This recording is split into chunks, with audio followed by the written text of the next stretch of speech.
2A 2B 2C ಎಲ್ಲ ಚರ್ಚೆ ಮಾಡಲಿಕ್ಕೆ ಅವಕಾಶ ಕೊಟ್ಟರು.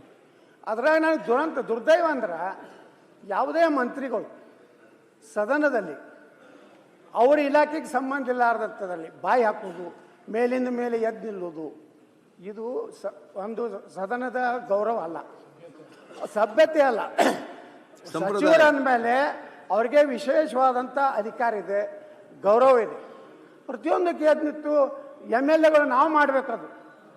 ಹೊಸದಾಗಿ ಬಂದಂಥ MLAಗಳು ಅವರು ಮಾಡ್ತಾರೆ ಬಿಟ್ಟು ಅವ್ರ ಅಲ್ರಿ, ಅದಕ್ಕೆ ಸಬ್ಜೆಕ್ಟ್ನೇ ಐತ್ರಿ. ಅದು ಸಬ್ಜೆಕ್ಟ್ ಬಿಟ್ಟು ನಾನು ಪಾಕಿಸ್ತಾನ ಬಗ್ಗೆ ಮಾತಾಡಕತ್ತೀನಿ, ನೀವು ಒಳ್ಳೆ ಸಬ್ಜೆಕ್ಟ್ ಐತ್ರಿ, ಓಕೆ ಐತ್ರಿ, ಅದು ನೀವು ಆರಾಮ್ ಕೂತ್ ಬಿಡ್ರಿ. ನಾ ಎಲ್ಲ ಬರೋಬ್ಬರಿ ಮಾತಾಡ್ತೀನಿ, ಲೈನ್ ಬಗ್ಗೆ ಮಾತಾಡ್ತೀನಿ. ನನಗೆ ಯಾರು ಡಿಸ್ಟರ್ಬ್ ಮಾಡೋದು, ನಾ ಯಾರಿಗೂ ಡಿಸ್ಟರ್ಬ್ ಮಾಡಿಲ್ಲ. ಅಧ್ಯಕ್ಷರೇ, ಇವತ್ತು ನಾ ಮೊದಲು ನಿನ್ನೆಗೆ ಆದ ಘಟನೆ ಬಗ್ಗೆ ಹೇಳ್ತೀನಿ. ನಾವು ಹೋರಾಟ ಪ್ರಜಾತಂತ್ರದಲ್ಲಿ ಒಂದೊಂದು ಮಾದರಿಯ ಹೋರಾಟ ನಾವು ಮಾಡ್ತೀವಿ. ನೀವು ಎತ್ತಿನ ಗಾಡಿ ತೊಗೊಂಡು ಬೆಂಗಳೂರು ವಿಧಾನಸೌಧಕ್ಕೆ ಬಂದಿದ್ದಿಲ್ಲ, ಮ್ಯಾಕ್ ಕೂತು ಸಿದ್ದರಾಮಯ್ಯನವರು DK ಶಿವಕುಮಾರ್ ಬಂದಿದ್ರಲ್ಲ. ಈ ಟ್ಯಾಕ್ಟರ್ ತರೋದೇನು ಅಪರಾಧಿತ ಅಥವಾ ನಾವು ಭಯೋತ್ಪಾದಕರ? ಆ ಪಂಜಾಬ್ ಬಾರ್ಡರ್ದಲ್ಲಿ ಮಾಡ್ದಂಗೆ ನಾವು ಹೋಗಿ ಇದು ನಮ್ಮ ಲಾಲ್ ಕಿಲಾ ಮೇಲೆ ಏನಾದರೂ ಇದೊಂದು ಜೆಂಡಾ ಹಾರಿಸುವಂಥ ದುಷ್ಟ ಶಕ್ತಿಗಳ ನಾವು ರೈತರ ಮಕ್ಕಳ್ರಿ, ಅನ್ನ ಹಾಕೋರು. ನಮ್ಮ ಸಮುದಾಯಕ್ಕೆ ನ್ಯಾಯ ಬೇಡುವುದು ತಪ್ಪ. ಇದನ್ನು ನೀವು ಒಂದು ರೀತಿ ಭಯೋತ್ಪಾದಕ ರೀತಿಯಲ್ಲಿ ಪೊಲೀಸರು ದಿನ ನಮ್ಮ ಸಮುದಾಯದ ಎಲ್ಲ ಮುಖಂಡರಿಗೆ, ತಾಲೂಕು ಮುಖಂಡರಿಗೆ ಫೋನ್ ಮಾಡಿ ಧಮಕಿ ಹಾಕೋದು, ಬೆದರಿಸೋದು, ನೀನು ನೋಡ್ಕೋತೀನಿ ಅನ್ನೋದು PSI, ಈ ರೀತಿ ಒಂದು 15-20 ದಿವಸದಿಂದ ಮೆಂಟಲಿ ಟಾರ್ಚರ್ ಮಾಡೋದು. ಟ್ರ್ಯಾಕ್ಟರ್ ತರೋರ ಬಗ್ಗೆ ಅಂತರೂ ಹೀನಾಯ ಮಾನಾಯ ಮಾಡಿ ಹೊತ್ತು ನಮಗೆ ಅಪಮಾನ ಮಾಡುವಂಥದ್ದು ಕೆಲಸ ಮಾಡೋದು. ಗೃಹ ಮಂತ್ರಿಗಳು ಅವ್ರ ಪಾಪ ಮಾನ್ಯ ಅವ್ರ ಸ್ಟೇಟ್ಮೆಂಟ್ ಮಾಡೋದು, ಇಲ್ಲ ನಾವು ಏನು ಹಿಡ್ಕೊಳಪ್ಪ, ಇಲ್ಲ ನಾವು ಟೆಂಪೋ ಟ್ಯಾಕ್ಸಿಗೆ ಅವಕಾಶ ಕೊಡ್ತೀವಿ.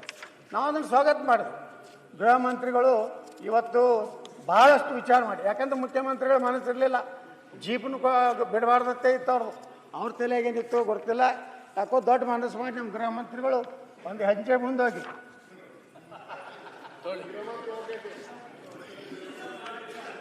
ಏನೂ ಮಾಡೋದಲ್ರಿ. ನೀವೇ ಹೇಳಿರಲ್ಲ, ಅವ್ರಿಬ್ಬರೇ ಹಂಚ್ಕೊಳಕತ್ತಾರೆ, ನಾ ಏನು ಮಾಡ್ಲತ್ತೇಳಿ, ನಾ ಏನು ಮಾಡೋದಿಲ್ಲ.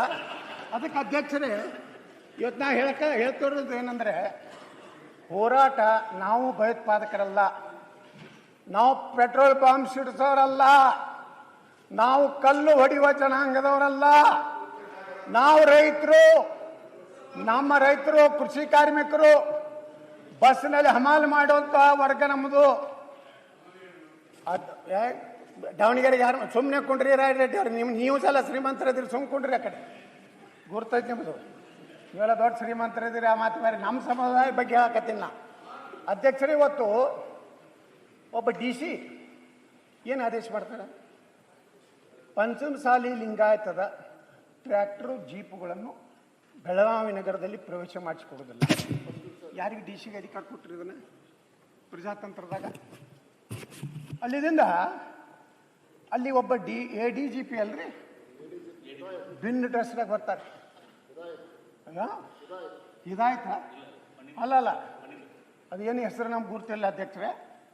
ಆ ಭಿನ್ನ ಡ್ರೆಸ್ನಾಗ ಬಂದು ನಾವು ಹೋರಾಟ ಮಾಡೋ ಜಾಗದಾಗ ಬಂದು ಕೈಯಲ್ಲಿ ಲಾಠಿ ಹಿಡಿದು ಒಬ್ಬ IPS ಅಧಿಕಾರಿಯಾಗಿ, ಸೀನಿಯರ್ ಆಫೀಸರ್ ಆಗಿ, ಸಿವಿಲ್ ಡ್ರೆಸ್ನಾಗ ಬಂದು, ಸಮವಸ್ತ್ರ ಇಲ್ಲ, ಲಾಠಿ ಚಾರ್ಜ್ ಯಾರು ಮಾಡಬೇಕು? ಲಾಠಿ ಚಾರ್ಜ್ ಯಾವ ಸಂದರ್ಭದಲ್ಲಿ ಮಾಡಬೇಕು?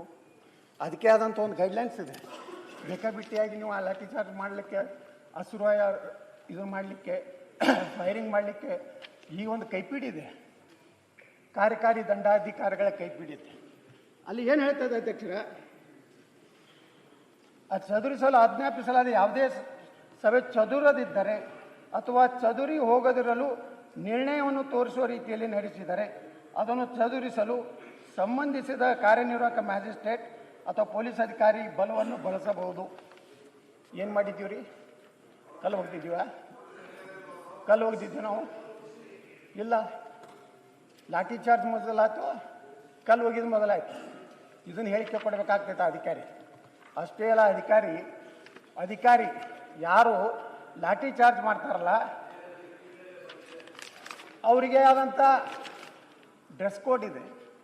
ಕಾಲಲ್ಲಿ ಬೂಟ್ ಇರಬೇಕು, ಸಮವಸ್ತ್ರ ಇರಬೇಕು, ತಲೆಗೆ ಕಬ್ಬಿಣದ ಟೋಪಿ ಇರಬೇಕು, ಹೆಲ್ಮೆಟ್ ಇರಬೇಕು. ಹಾಕೊಂಡಿದ್ರ ಅಧಿಕಾರಿ ADGP ಇಲ್ಲಿ CM ಸಿದ್ದರಾಮಯ್ಯ ಹೇಳ್ಯಾರ್ತೇಳಿ ಯಾರು ಬೇಕಾದರೂ ಲಾಠಿ ಚಾರ್ಜ್ ಮಾಡಲಿಕ್ಕೆ ಅವಕಾಶ ಇದೆಯಾ?